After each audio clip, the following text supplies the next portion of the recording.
সংস্কার ও রক্ষণাবেক্ষণের অভাবে নওগাঁ জেলার প্রায় ২০০ বছরের প্রাচীন ঐতিহ্যবাহী দুবলহাটি রাজবাড়িটি এখন ধ্বংসের দ্বারপ্রান্তে। নওগাঁ জেলার সদর হতে আনুমানিক ৭ কিলোমিটার দক্ষিণ পশ্চিমে দুবলহাটি রাজবাড়ি অবস্থিত। দুবলহাটি রাজারা স্বীয় আবাসিকতা ও রাজকার্য পরিচালনার জন্য দুবলহাটিতে নির্মাণ করেন দ্বিতল বিশিষ্ট এক সুদৃশ্য ও সুবিশাল রাজপ্রাসাদ।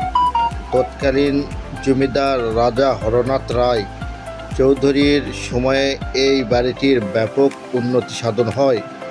দুবলহাটি জমিদারটি ছিল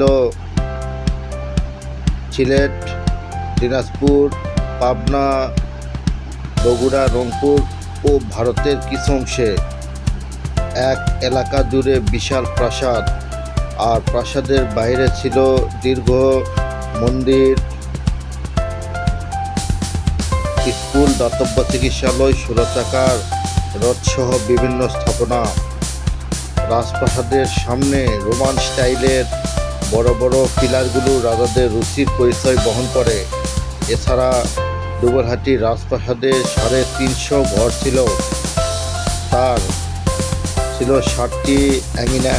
প্রাসাদের ভিতর কোনোটি ৩ তলা, আবার কোনোটি ছিল ৪ তলা ভবন। এরপর দীর্ঘদিনেও কোনো সংস্কার কাজ না করায় প্রবল বর্ষণের মধ্যে আংশিকভাবে রাজবাড়ির একাংশ ভেঙে পড়ে।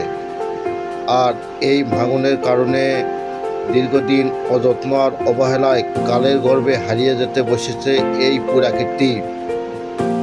ধসের ফলে রাজবাড়িটিতে দর্শনীয় আর তেমন কিছুই বাকি রইল না।